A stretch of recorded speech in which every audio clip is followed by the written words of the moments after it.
بسم الله الرحمن الرحیم. قاعده نمبر 38 37 36 ماده نمبر شپږ دېرشمه. استعمال الناس حجة يجب العمل بها. استعمال د خلکو حجت دی، واجب دی عمل په دغه حجت باندې، یعنی استعمال باندې. بل تعبیر الاطلاق محمول على العادة. کله چې یو لفظ مطلق ذکر شي نو قید به پکې د عادت په وجه لګي، او که عادت کی قید نه بس اطلاق باندې بجاری کیږي. دا قاعده چې دا مخکې قاعده والا مخکې قاعده د تقریبا العادة محکمه هم مفهوم د داغي داغي شرایط داغي تفریعات ټول د دي. شرایط داغي دا چې عرف او عادت به اضطراد به پکې وي یا به غالب وي، او طاری عرف بنوي واقعي نه مخکې به وي، او تصریح به په خلاف د عرف نه راغلي، او د شریعت او څلورم د شریع قانون خلاف بنوي، قرآن او حدیث تنس خلاف بنوي. باقي تفریعات داغي او د دې یو دي. شیخ مصطفى الزرقاء المدخل الفقهي کې لیکي رحمه الله: هذه القاعدة في معنى أصلها القائل العادة محكمة، وهي مثلها تشمل العرف اللفظي والعملية، تشمل العرف اللفظي والعملية، لأن الاستعمال معناه هنا العادة والعرف مطلقا. بل استعمال څه معنی د علماء د استعمال دوه معنی ذکر کړي، یو عرف او عادت دی څنګه چې موږ بیان وکړو، او دویمه معنی د استعمال ذکر کړي د چې کله لفظ موضوع له خپل موضوع له معنی پریدي حقیقي، او مجازي معنی کې استعمال شي غیر موضوع له کې، دې ته ویل کېږي استعمال. خدا دویمه معنی اخیستل چې دي علما دې له ترجیح نه ورکوي مجاز والا له، ځکه چې کله دی لفظ حقیقي معنی وي مجازي معنی کې استعمال جوړ شوی، موږ ته مجازي متعارف وایو. دا چې حقیقي معنی کې هم استعمال وي، مجازي معنی کې هم استعمال وي، خو عرف په مجازي معنی کې زیات شوی. نو که ستاسو سوچ وي د حقیقت پنځم قسم داو: حقیقت مستعمله متعارفه، حقیقت متعذره، حقیقت مهجوره عرفا، حقیقت مهجوره شرعا، او پنځم نمبر حقیقت مستعمله غیر متعارف او مقابله کی مجازی متعارف. ناغي کې خو اختلاف وو، امام سے بنز حقیقی معنی اخیستل اولا و، د صاحبینو بنز معنی مجازی متعارف اولا و، او عام بعض علماء ترجیح د امام سے برایله ور کړی و. نو به دا قاعده کدوې معنی واخلو استعمال نه به د صاحبینو درای موافق چلیږي، او که عام عرف معنی واخلو د استعمال به بل دواړو د درې وړو امامانو درای موافق شریږي. نو هغه معنی اخیستل بهتره دي چې د استعمال نه مراد معنی مجازي نه بلکې عرف او عادت دی، څنګه چې مخکې ماده کیو تفریعات. یو سړي بل ته ویل ماله دا پلانکې شی خرڅ کا، وکیل بالبیع جوړ کو، یاره له دا پلانکې شی واخله وکیل بالشرای جوړ کو. تاسو کې یو ملګری د استبدام لیکلی و، به چې ولچا خرڅ کو یا واخیستلو دغه وکیل اجرت غوښتلو، نو اجرت حق به کېږي که نه؟ دا یو ورته وایي دا موکل چې تا خو ماله مفت کې خرڅ کړی اخیستی، هغه وایي نه په پیسو مې خرڅ کړی اخیستی دی. نو ستاسو ذهن کې موږ قدرې کې مسله ویلې وه، یو سړی چاله کپړې وګنډي او موږ ته نن را روانه ده، نن د اجارې په بحث کې په هدایه کې چې یو سړی چاله کپړې وګنډي، نو کپړې ګنډون کې یا ول رنګ کې هغه ورته وایي یعنی مالک صوب چې تا خو مفت کې کار کړی، هغه وایي په پیسو مې کړی. امام سے ورای دا دی چې صاحب سب قول به معتبري.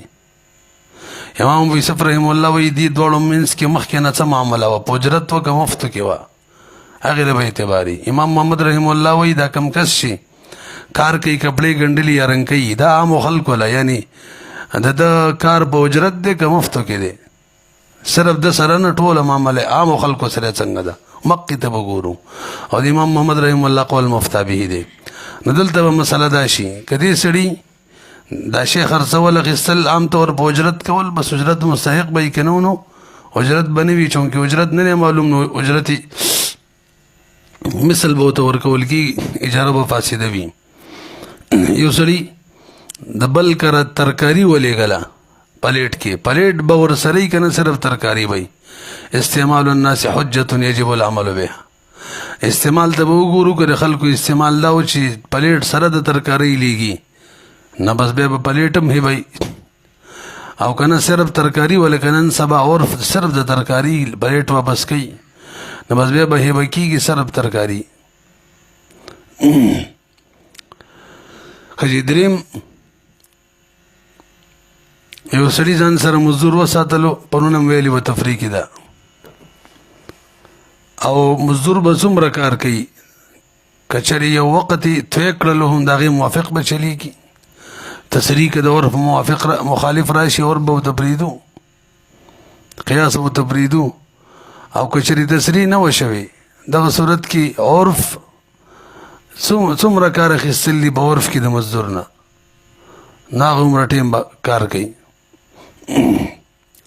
څلورم زموږ د احناف اصل مسلک دا دی چې وقف صرف په غیر منقولي اشیاو کې کېږي کوم شي کې چې تعبید وي نه خرابېږي او منفعت ته حاصلېږي پلاټ کور دغه شان پټۍ وغیره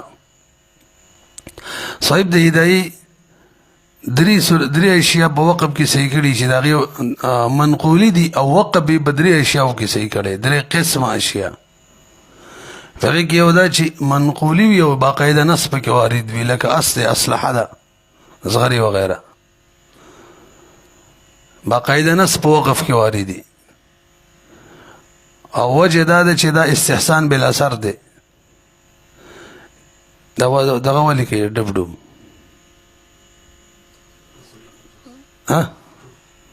غریبه جنبه خو آواز نه ځي نو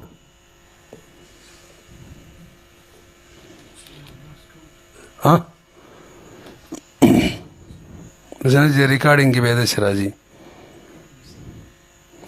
ښه جي وجه دا ده چې منقولیو کې د وقف نه صحیح کېږي دا قیاس دی اول ته استحسان بالاثر دی نص پکې واردي دویم دا چې کوم شی د غیر منقولي تبعي تبعه پټې وقف کی د صاحب د هدایي لیکلي دي چې کوم قلبه ده غویا وغیره دی کوم د فصل آلات دی اور سره وقف کیږي په تبعه د غیر منقولي کې او دریم صورت یې ولدا ذکر کړی چې د کوم شي د وقف تعامل او عرف شروع شي نو بس د هغې وقف به هم صحیح دلته به هم قیاس د عرف او تعامل په وجه پرېږدو استحسان بالاجماع چې ورته وایي رسوي به دې خبره استعمال الناس حجة یجب العمل بها دغه زه به دې ریکارډ هېرېږم چې بیا ریکارډ وران نه وي چک وکړو بیا خو شی خرابېږي نوی کېږي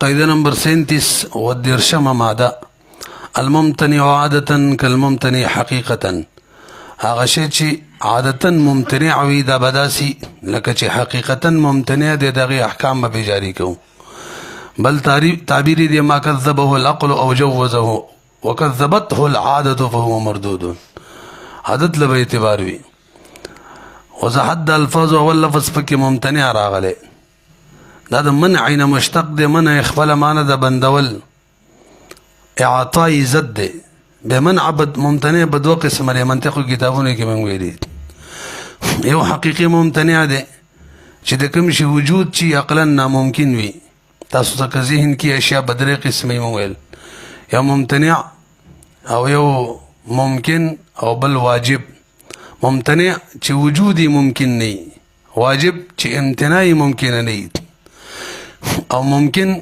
چې هغې جانبین د هغې وجود او امتناع دواړه ممکن وي موجودېدلی هم شي او ختمېدلی هم شي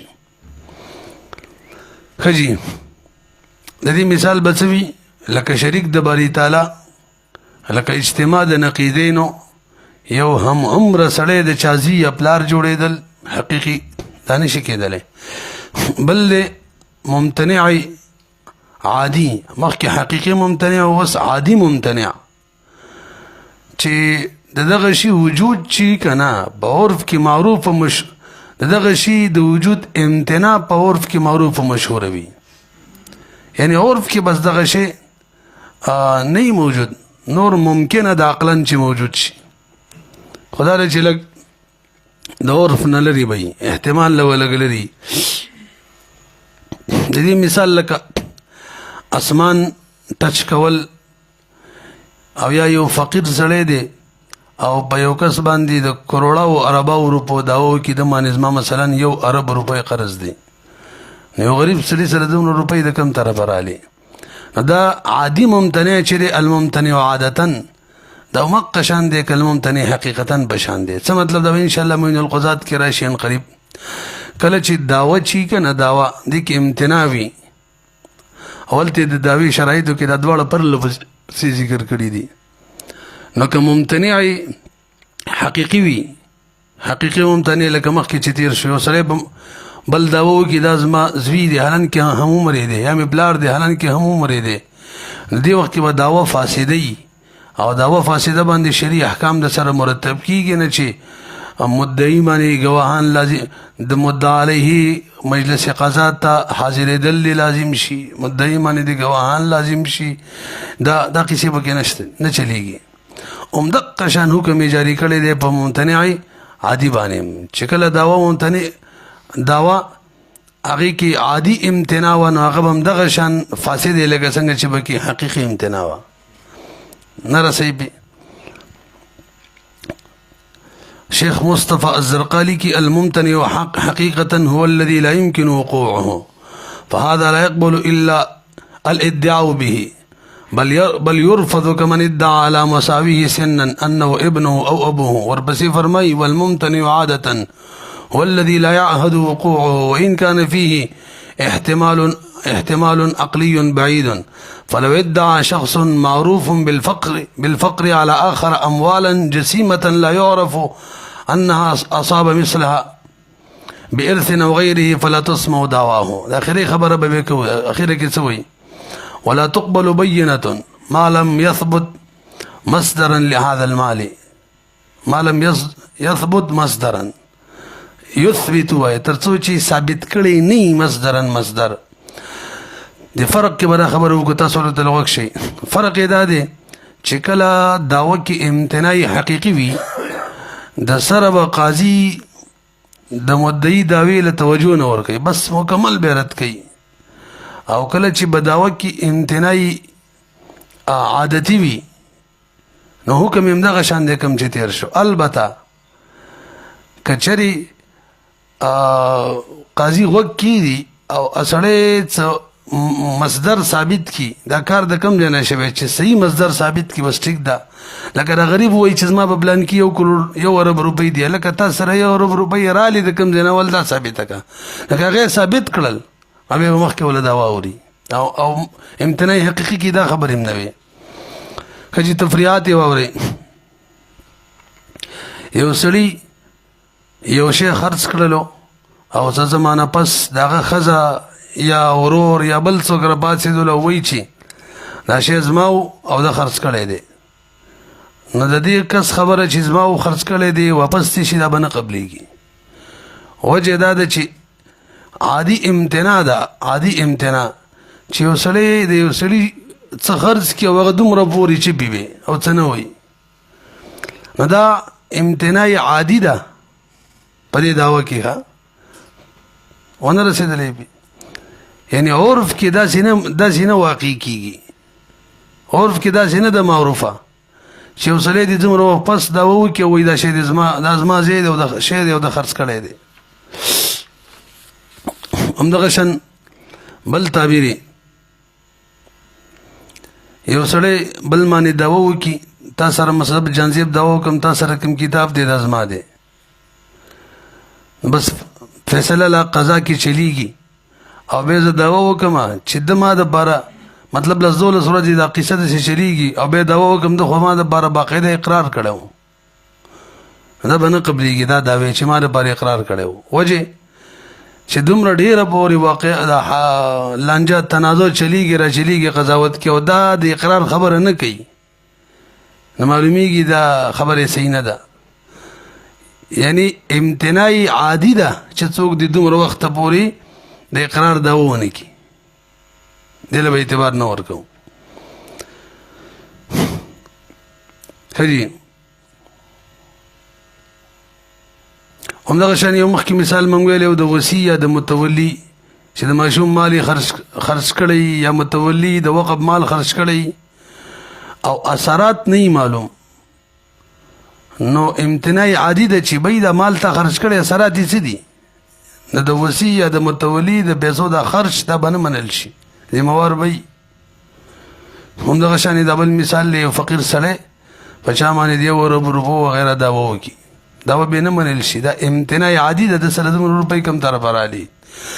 البته که چېرې مصدر ذکر کړي میراث کې راته میلاو شي، پلان کې راته هبه کړې وي، ثابت یې کړه، بس به صحیح ده. قاعده نمبر 38 دا اوږده راغوږ شي ښه. لا ينکر تغیر الاحکام بتغیر الازمان، انکار نشي کېدلی د احکامو د بدلیدلو نه د زمانې په بدلیدلو سره، یعنی د زمانې په بدلیدلو سره به احکام بدلیږي را بدلیږي. بل تعبیری لا ينکر تغیر الاحکام الاجتهادیه، ای قید دی بتغیر الازمان. بل تعبیری لزوم تغیر الفتوى عند تغیر العرف، لازمه د تغیر د فتوی دی د تغیر د عرف په وجه باندې راشي. وضحت الفاظ اول نمبر ينکرو دی، لا ينکرو، ينکرو خپل معنی د انکار نه قبلول، او دلته بلا داخله ده، نو لا ينکرو معنی نه انکار یعنی قبلول، نه معنی بداشي قابل قبول ده دا خبره چې احکام متغیر شي تغیر ازمان په وجه. بتغیر الازمان کی تغیر خپل معنی تبدیلی، مختلف کېدل، مخکینی حالت بدلیدل، او ازمان د زمان یا زمان جمع د زمانې ته ویل کېږي. مفهوم د قاعدې هم د مخکینی دواړه قاعدو والا مفهوم هم د دې دی، العادة محکمة استعمال الناس حجة يجب العمل بها. دلته هم دغه وایي چې د زمانې په احکاماتو اجتهادیو کې دخل تغیر د زمانې راتللو احکام به ورسره بدلیږي. یو زمانه کې د خلکو د عرف او عادت په وجه یو شان حکم لګېدلو، تفریحاتو کې وایو، بیا زمانه بدله شوله، عرف او عادت بدل شولو، د زمانې په وجه د خلکو عرف او عادت بدل شو، نو هغه حکمونه به هم بدلیږي. بیا چې زمانه بدلیږي دا عرف د خلکو بدلیږي، دا که د خلکو د ضروریاتو حاجاتو په وجه او که د ترقۍ په وجه او که د هر زمانې د بګړاو په وجه باندې او فساد په وجه، هغې څه زموږ کار نشته، ورسېدلې په دې.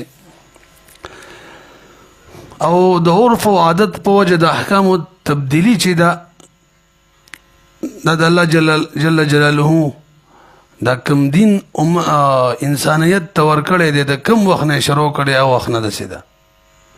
آدم علیه الصلاة والسلام په زمانه کې خور رور سره نکاح کېدله، بیا عرف بدل شو، موسی علیه الصلاة والسلام څه وخته پورې دغه شان و خلک کم و چې خلک زیات شو، عرف بدل شو، بیا ناجایز شوله.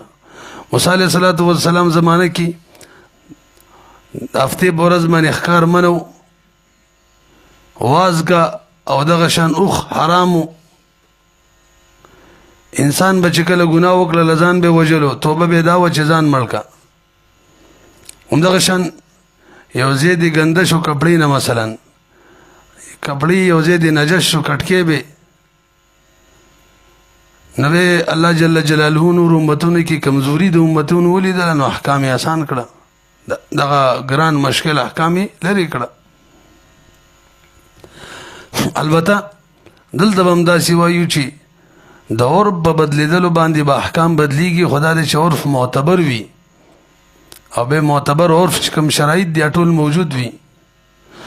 دلایل د قاعدې الله جل جلاله فرمایي قرآن کې، یا ایها النبی حرض المؤمنین علی القتال ان یکن منکم 20 صابرون یغلبوا 200. 20 صابرون که 100 کسان صبر کوون کی نو دا په 200 باندې غالب راتللی شي. ورپسې وایي وان یکن منکم 100 یغلبوا 1000 من الذین کفروا بانهم قوم لا یفقهون. لنډه دا د یو په لاسه باندې چې کله د مسلمان په مقابله کې لس کافران موجود لس ام تختی بنا کو تختی دل گناہگار دے بے اللہ پاک حکم آسان کو الان خفف اللہ عنکم وعلم ان فیکم ضعفا فرمائی فیکم منکم مئۃ صابرۃ یغلب مئتین ویکم منکم الف یغلب الفین باذن اللہ واللہ مع الصابرین. نو کده یو کس په مقابله کې دو شاکه بنه تختی بنه گناه ده ها کده دو نزیتو به کولای شي او مخ کیو لسو پوری نشي شاکوله ورسېدلی همدغه شان حدیث کې تاسو ته دا واقعه معلومه ده د حدیث چې د اضحیې غوښې هغه د 3 ورځو نه زیات ساتل چې ومنو مدینه ته خلک راغلي وو فقراو چې دغه خیال وساتل شي به وروسته حالات بدل شو ورپسې کال کې زمانہ بدل شوه نبی اسلام الله جل جلاله په وحی سره نبی علیہ الصلوۃ والسلام حکم بدل کو ځان سره ذخیره کولای شي لکه روایت داسې ده ان سلمة بن الاكوع قال قال النبي صلى الله عليه وسلم من ضحى منكم فلا يصبحن بعد ثالثة وفي بيته منه شيء فلما كان العام المقبل قالوا يا رسول الله نفعل كما فعلنا العام الماضي قال كلوا وأطعموا وادخروا وربسي فرمائے فإن ذلك العام كان بالناس جهد فأردت أن تعينوا فيهم وجه مل بیان کړي أن تعينوا فيهم تاسو دا امداد وکړي خلکو کې فقر اجماع علامه قرافی رحم الله خپل مشهور کتاب الفروق کې لیکلي دي چې د عرب بدلیدل سره حکمونه بدلیدل په دې امت اجماع ده فمن ثبت عنده عادة قضى بها فده عادت بفیصله کوي وإن اختلفت العوائد في الأمصار والأعصار وجب اختلاف هذه الأحكام فإن القاعدة المجمع عليها أن كل حكم مبني على عادة إذا تغيرت العادة كل حكم بنا بعادت مني وبعادت بدل شي تغير حكم ببدليه كالنقود ومنافع الأعيان وغيرها درست بيانه إن شاء الله. عقلی دلیل هم دا دی چې کله د یو حکم بنا په اور باندې و نو جمهور ټیک نه دی چې بس اور بدل شي حکم دی هغه شان وي که دغه شان شي خلک خو تکلیف کې لیږي سختۍ کې لویږي. علامه ابن قیم رحمه الله کتاب د اعلام الموقعین هغې کې هغه یو فصل لګولی فصل فی تغیر الفتوى واختلافها بحسب تغير الأزمنة والأمكنة والأحوال والنيات والعوائد بناء الشريعة على مصالح العباد في المعاش والمعاد او داغي دلاندې به د خبره لیکلې ده چې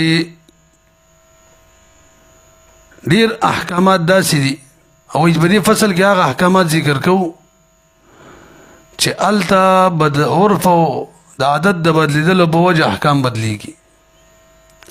هذا سوای دې فصل کې هغه احکام ذکر کیږي چې په دغه احکامو کې تبدیلی او تبدیلی د عرف او د عادت په وجه باندې راځي او دا به وایي کوو ورپسې لیکلي او جاهل سړی به چا به خلکو باندې تنګي او تکلیف مشقت راولي. همدغه شان علامه شامی رحم الله لیکلي چې یو مفتي له پکار دی چې په دې پوهیږي چې اوس عرف او عادت څه دی او کم احکام داسې دي چې موږ بدل کو دا ولله ضروري ده. والتحقيق ان المفتي في الوقائع لابد له من ضرب اجتهاد ومعرفة بأحوال الناس سره اجتهاد او د خلکو په احوال باندې خبر وي هغه موافق حکم بدلیږي را بدلیږي چې بدلی. لکه بل ځکه فرمایي من جهل بأهل زمانه فهو جاهل د خلکو د عرف او عادت نه خبر دا خو به جاهل دی دا به حکم څه ولګي. بهرحال قاعده دا شوله لا ينكر تغير الاحكام بتغير الازمان د زمانه په بدلیدلو سره به حکمونه بدلیدل مقبول وي. او سوال دا دی زمانه بدلیدل زمانه څنګه بدلیږي دسی وایا عرف څنګه بدلیږي د عرف ته بدلیدلو مختلف اسباب دي اگر چې بعضی صحیح دیم نه دغه وخت کې به معاشره ګډوډه شوي خو بهرحال عرف سره بدلیږي. په هغې کې لکه اول نمبر چې دی فساد دی د خلکو په اخلاقو کې بګړاو پیدا شي تقوا او پرهیزګارۍ کې کمی راشي دین کې د خلکو شوق رغبت کم شي دغه شان صورت کې احکامو کې تبدیلی راځي رسو انشاءالله وایو. لکه یو ښځې ته خاون مهر ټول ورکي، زمونږ فقهاو لیکلي هدایت کې قدري کې هم ده، بې ښځه ځان په سفر باندې هر ځای ته بوتللی شي.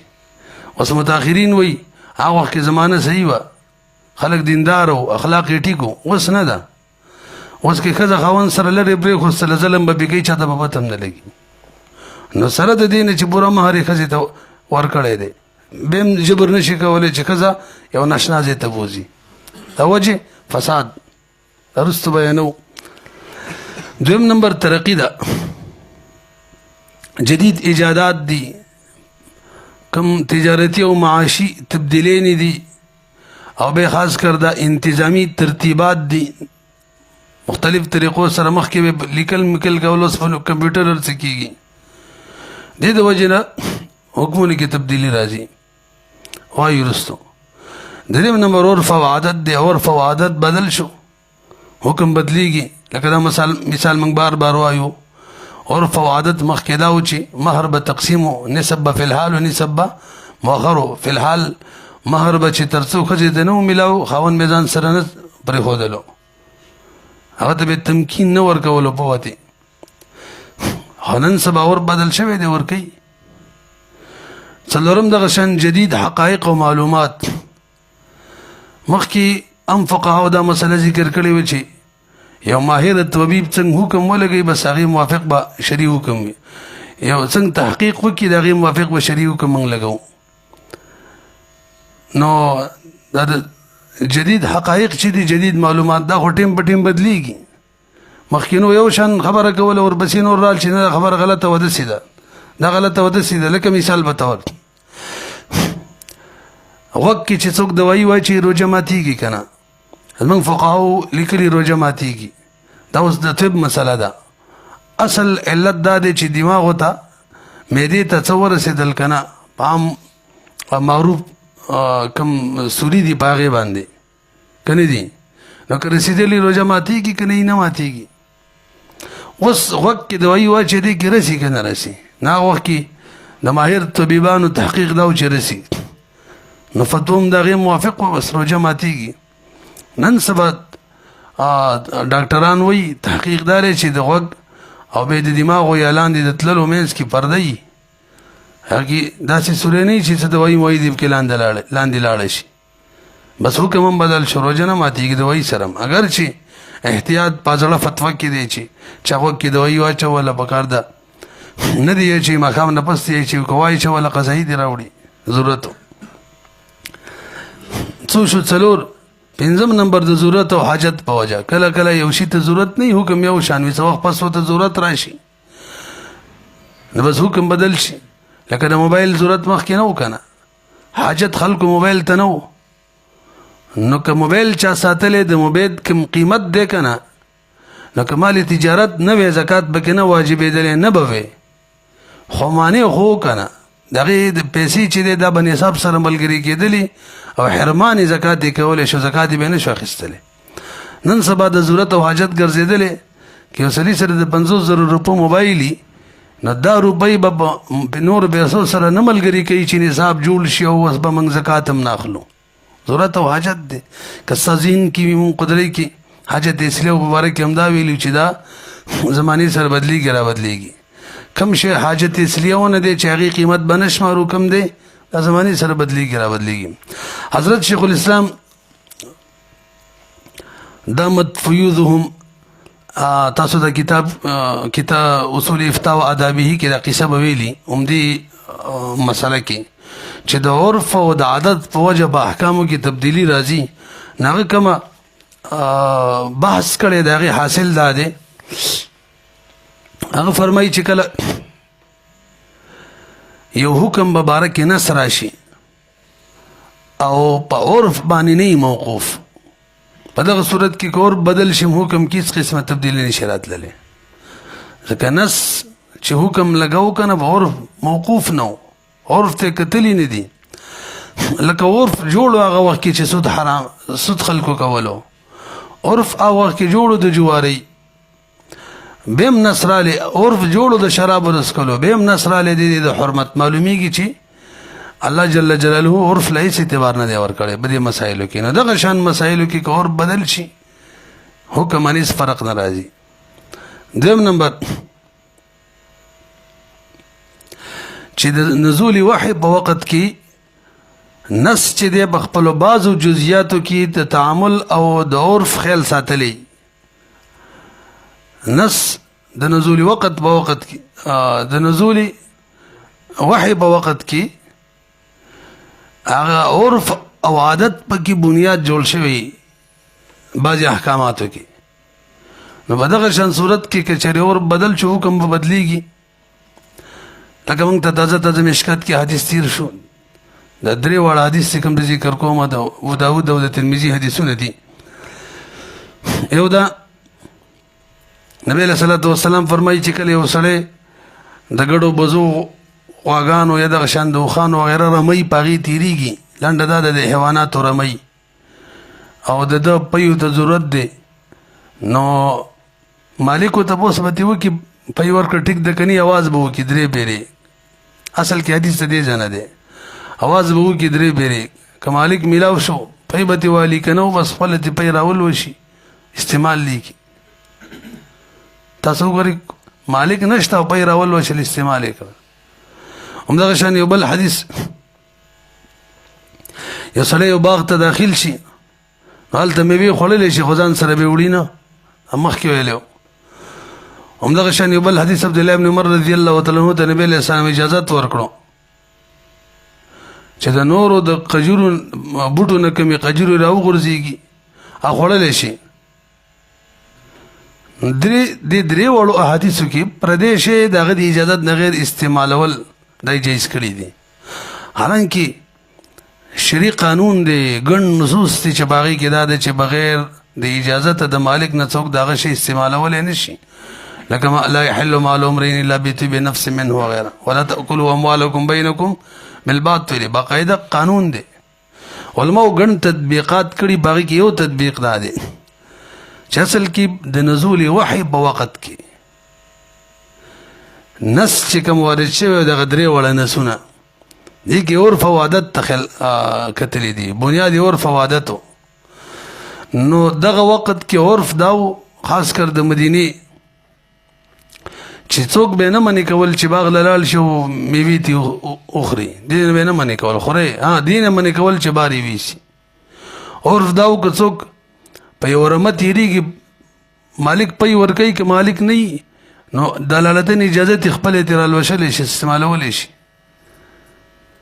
نو که اوس عرف بدل شو هغه عرف په دې شو چې اجازت نشته دی بیا هغه زوړ قانون دی څوک یې نشي استعمالولی. لکه نن سبا د چا د باغ نه که میوې غورځېدلي او که نه یې نشي خوړلی د چا د ګډو بزو رمې نه پی نشي رالوشلی دا عرف نه دی. 2 صورت شو که نه. نو اوس یو بله مسله واورئ موږ قدري کې ذکر کړي بلکې هلته مخکې هم تېره شوه راته. هغه دا چې کله یو حکم راغلی خو دا اختلافي مسلې چې دا په عرف بنا دی که نه دی. نو څوک چې وایي په عرف بنا دی هغه وایي عرف بدل شوی حکم هم بدل. څوک چې وایي نه دی په بنا هغه وایي زړه په زړه دی. یعنی دا اول صورت نه دی که د دویم نه دی 2 صورت مخکې تیر شو که نه. لکه د تقریبا موږ پرون ویلي مو غنم دی جوار دی قجوري دی مالګه ده دا 4 وړه اشیا چې و که نه نس کې کیلي دي کیلي اوس عرف پکې د وزني دی. تاسو سبا دره چې کله د دې اشیاء سیتو په باره کې چې هم جنس بیه کېږي مساوات ضروري دی. نو اوس به مساوات کیل په اعتبار سره کوو که نه وزن په اعتبار سره به کوو ځکه کیلی شي کې وزن په اعتبار سره مساوات له اعتبار نشته دی. حالانکه نن سبا خلک څه کوي وزن په اعتبار سره مساوات کوي نه رسوي به. نو د امام ابو یوسف رحم الله رایې دا ده چې دغه اشیاو کیلي چې و که نه دغې کې د عرف دخلو بنا بر عرفو عرف بدل شوی وزني شوي لهذا بس وزني دي مساوات اعتبار به وزن په اعتبار سره. او د شیخ طرفین رایې دا و چې نه دې کې نس چې و که نه بنا په عرف باندې نه و د نس لهذا کوم اشیا چې په نس کې وزني و अब وزن وزني کوم چې کیلي و وزن هم کیلي نه به بدلو. علامه شامی رحمه الله اوس موږ نن سبا ټولو علماو فتوا چې ده امام یوسف رحمه الله برای ورکړي فقه البیوع کې هم ده المدخل الفقهي کې هم دغه شان ده. برحال دو صورتونه، یو هغه چې نس په کوم حکم راتللو عرف پکې هېڅ دخل نه و، دویم دا چې د نزول وحی په وخت کې عرف له اعتبار ورکړل شوی حکم راغلی، او دریم یو نس په یو نس کې کوم حکم وي، حکم د هغې دارومدار چې په کوم علت باندې د علت په ور باندې بنایي نه رسي، نس نه چې کوم حکم ثابت شي د دغې حکم کوم علت دی هغې د عرف او عادت سره تعلق وي، نو بس حکم دا دی که عرف او علت عرف او عادت سره علت بدلیږي حکم هم بدلیږي.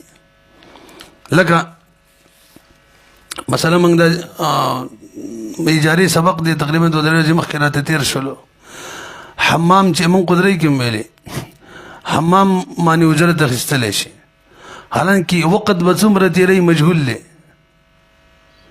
اوبه به څومره استعمالوي مجهولي دي، نو معقود علیه مجهول وي نو هغې په مقابله کې اجرت هم مجهول وي، اجرت چې مجهول وي نو به اجاره یې فاسده وي. نو اوس د دې علت څه و؟ علت هغه جګړه جوړېدلو، د حکم چې و که نه د دې علت جګړه جوړېدلو، نو که اوس ته زمانه داسې راغله چې د علت بدل شو جګړه نه جوړېدله بس جایز به وي، نو لکه وروسته دغه شان جوړه شول ونه رسېدلی به. همدغې وجې نه فقها وایي چې کوم شرط په بیه کې یو هغه شرط معروف وګرځي که نه نو بس هغه بیه نه فاسدوي. وجه سره چې کله په بیه کې شرط وي نو دی مفضي للمنازعه جوړېږي، او چې کله معروف وګرځېږي که نه بیا مفضي للمنازعه نه جوړېږي، علت بدل شو بس جایز هم وي. که سازوین کې دا قصه مونږ کړې وه چې د شرط اقسام هم ذکر کړي وو، کوم بیه فاسدوي کوم نه فاسدوي. نو کوم شرط چې د مقتضی عقد خلاف وي خدا چې معروف شوی نو بیه نه فاسدوي.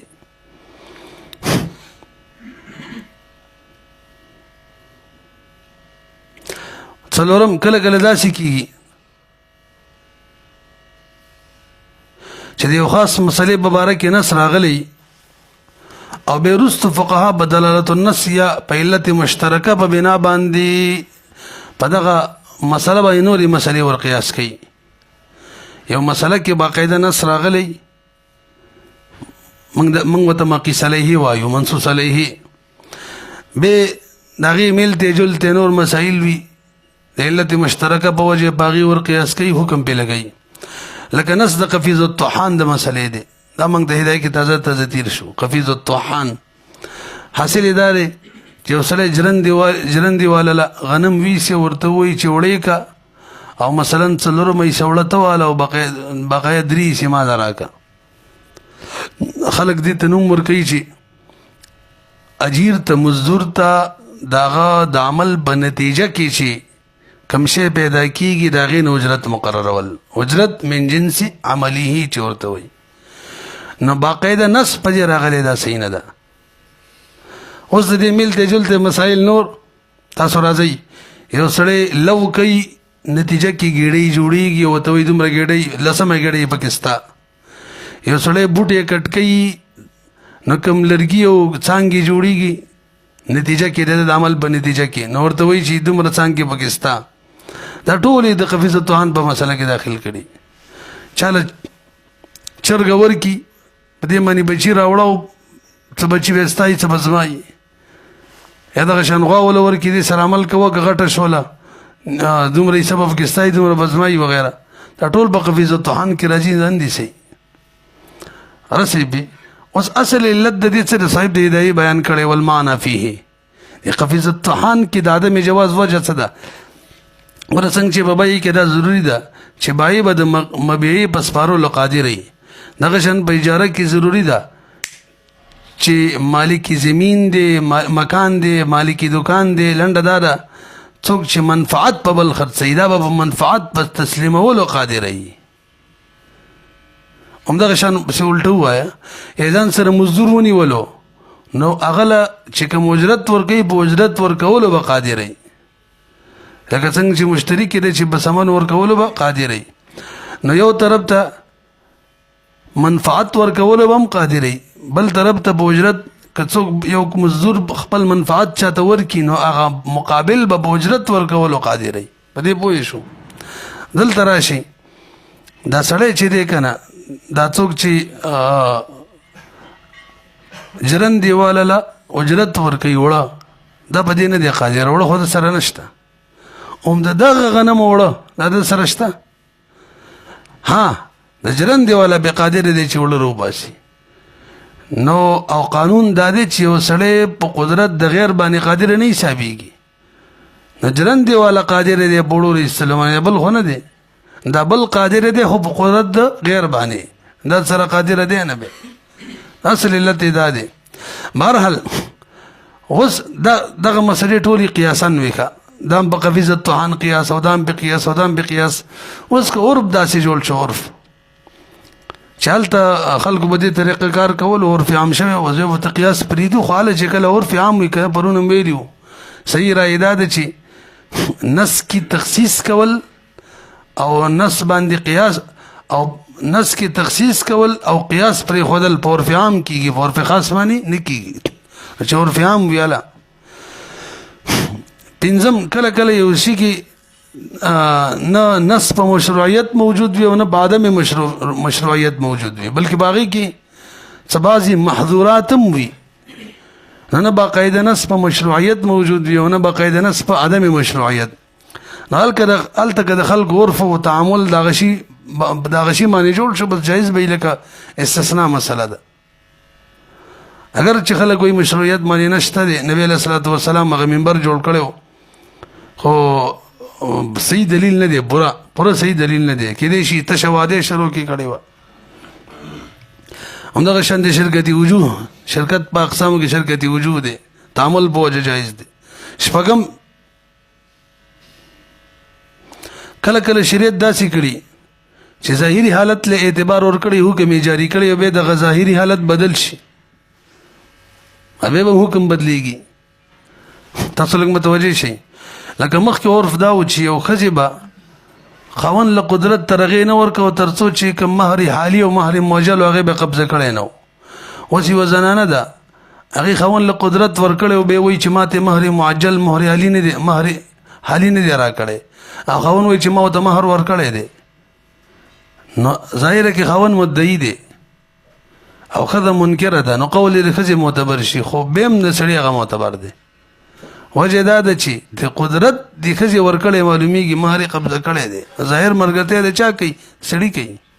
حکم دی چې اوس وګورئ مسله داسې ده ښه، دا اوس چې مو ویله خاوند منکر حساب کو، خو که اور بدل شو بغیر د مهر د قبضه کولو نه هم ښځه خاوند له قدرت ورکوي، لکه نن سبا چې کوم عرب جوړ دی. نو په دغه صورت کې که خاوند ویل ما مهر ورکړی او ښځه منکره ده، نو هم ښځه به منکره حسابېږي. اور بدل شو. رسۍ بي اوم نمبر کله کله حکم چې د خلکو په حالاتو باندې بنایي، نو د خلکو حالات بدل شي، حکم هم بدلیږي. لکه د اکرام مسله د امام صاحب رحم الله زمانه کې اکرا صرف سلطان کولی شول، حکم په هغې بنا و. صاحبینو زمانه چې راله غیر سلطان هم کولی شول، لکه نن سبا چې امام صاحب دا حکم لګولی چې اکرا به هغه معتبر حکم چې د سلطان نه او صاحبینو ویل چې هر چا نه معتبره ده. نو دا حکم د څه د وجې نه بدل شو؟ د خلکو د حالاتو په وجه باندې. بهرحال تفریعات ولې راشي. منافع د زمان نم قدرت کې ویلې وه، منافع چې دي که نه د دې زمان نشته، که چا د چا هلاک کړه. مثلا د دې روح الامین کور دی او د میاشتې 10,000 روپۍ باندې خلکو له بکرۍ ورکوي او ماته قبضه کو کاله پورې، نا منافع و باغی د اجرت اخیستلی شو، پیسې به ګټلی شولې، اوله ما ضایع کړه یو کاله پورې. دغه شان غاړی دی هغه مې ول یو کاله پورې قبضه کړی و، د هغې کوم منافع و میاشتې به ګټه کوله هغه مې وله ضایع کړله. نو اصل حکم دا د منافع و زمان نشته، منافع په اطلاف کې زمان نشته دی. وجه دا د منافعو په مقابله کې عوض ال راځي چې عقد وشي، لکه اجاره وشي، اول د خوا عقد نه دی شوی، بلکې کله چې اجاره وشي التم منافع معدوم وي. حکم پکار خدا وشي التم د دې په مقابله کې عوض نه راتللی، خو نص پکې وارد او اجاره کې بس موږ ویلو چې هغه قیاس هم پرېښودلو معدوم شی دی، خو صحیح وي. خو اطلاق په صورت کې زمان په مسله کې خو به عقد هم نشته دی چې موږ وایو نس پکې راغلی نو حکم دا دی مړه بس لنډه دا د منافع و زمان نه وي.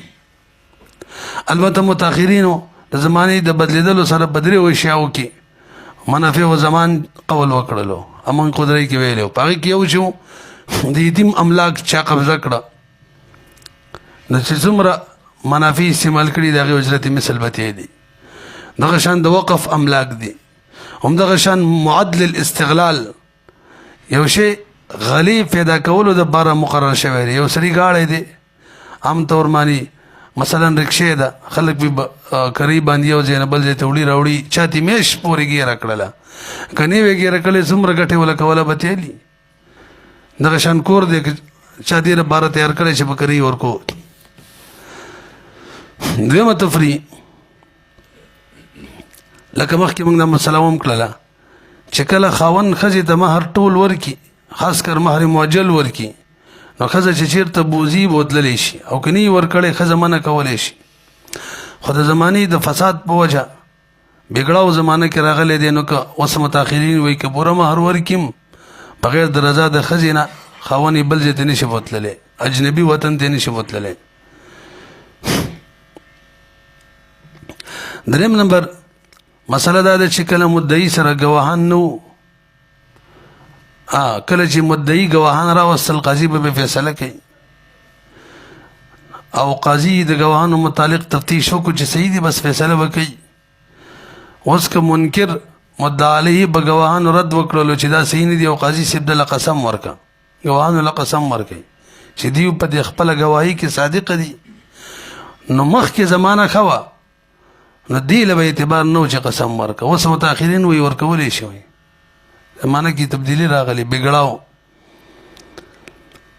همدغه شان څلورم صورت د اجرت علی الطاعات د مخکې ویلو چې کوم طاعت مسلمان پورې خاصې اجرت به نشي اخیستلی خو زمانه کې تبدیلی راله بګړاو رالی هغه شان خلق متوکلین پاتې نه شو که څه نه میلاویږي سستی ده د رغبت دین کې کم شوی دی دغه احکام دینیه پاتې کېږي نه بس د زمانې د تبدیلی په وجه حکم بدل اجرت علی الطاعات چې دی صحیح. همدغه شان د فاسق ګواهي نو مخکې صحیح عادلان ګواهان صحیح موجودېدل نو حکم دا واشهدوا ذوی عدل منکم اوس چې کله زمانه کې تغییر رالی بګړاو رالی خلک هغه شان عادلان پاتې نه شو چې ګناه کبیره نه به ځان بچ کوي اصرار به په صغایرو نه کوي نو الامثل فالامثل ګواهي ټیک ده بس چې دروغ نه وایي اگر چې فاسقي ګواهي به قبلیږي. شپږم نمبر مسله د ظفر بالحق والا وه یو سړي چا سره حق وي هغه به ورکولو قادر یو نه ورکوي نو فقهای متقدمینو حضرت هندي دغه واقع چې پرون موږ نقل کړې وه د هغې برڼا کې دا خبره کړې ده چې د خپل حق د جنس نه وصولي کولی شي غنم یې بې پورې دي غنم ته وصولولی شي پټم د هغه د اجازت نه غیرم خو خلاف الجنس نشي نو اوس چونکې معاشره کې فساد پیدا شوی بدله شوې ده نو که د جنس نه وصولي ضروري کی د چا چې حق دی هغه ته تکلیف مشقت کې لویږي مثلا اطلاق اصولي جایز کړله کولی شي که جنس نه که غیر جنس نه. دغه شان اووم نمبر ګډ ویل دا یو حق دی تجارتي نوم چی لکه باټا او پلانکې او پلانکې نو د حق بیه خو ټیک نه ټیک حقوق مجرده او بیه نه صحیح خو اوس په عرف کې دا باقاعده یو عین ګڼل شوی دی خلک یې اخلي خرڅوي نو د عرف د بدلیدلو په وجه باندې دلته متاخرینو علماو دې له هم د عین درجه ورکړې ده ریاضه بیه صحیح ده. دغه شان حق طباعت دی یو سړي کتاب ولیکلو نو د کتابونه چاپ کړه نو بل کس ته کتاب لاړې واخیستل ځان له نو هغه خپل کتاب دی که اوس د هغې نه دا چپایي کوي نور کتابونه چاپ کړي او مخکې خرڅوي کولی شي لکه خپل کتاب یې دی واخیستو اوس د هغې په مثل نور کتابونه چاپ کوي مخکې خرڅوي کولی شي که نه دې کې څه منع نشته خو اوس لا ينکر تغیر الاحکام بتغیر الازمان اوس زمانه کې د حق تبعات چا چې کتاب لیکلی چا سره چې حق دی حکومت د طرفه دا هم د حق ګڼلی شي او بل چاته حق نه چې چا پې کې خرڅ کړي. بس زمانې تبدیلی سره د حکم لاګو دی، بل څوک یې نه شي کولی. ستاسو ذهن کې من قدري کې مسله ویلې هدایه کې یو سړی کور خرڅ مسله دا د نفس مسله. یو سړي یو شی واخیستلو نه دی لیدلی چې وی لیدلو خوښ یې نه شي واپس کولی شي، خیر رویت چې ورته موږ وایو. بیا هم مسله کړې کې یو سړي د کور صحن وکتلو، اگر چې کمرې دننه نه دي کتلي بس خیر رویت یې ختم شو. او امام ظفر رحم الله رای دا و چې نه کمرې وکتلې خوښ یې نه شي واپس کولی شي، خیر رویت به تر هغې نه ختمېږي تر څو چې کمرې هر څه نه یې کتلي. موږ ویلي فتوا د امام ظفر رحم الله بقول الله، ځکه د امام صاحب رحم الله په زمانه کې به د صحن نه د کور ټوله بته لګېدله. امام ظفر رحم الله زمانه راله، رستنۍ زمانه، هلته به د صحن نه د ټول کور پته نه لګېدله. حالانکه صاحب د هدایې په خیر رویت کې دا خبره کړې ده چې رویت د ټول شي نه دی ضروري او نه دا ممکن دی په هر وخت کې، بلکې رویت په مقصود باندې کافي دی. نه صرف صحن کتلو سره مقصود باندې رویت نه راځي. نن سبا فتوا به دی چې صرف صحن یې وکتلو خیر رویت نه ختمېږي، زمانه بدله شوې. ښه جي بس به وکړو.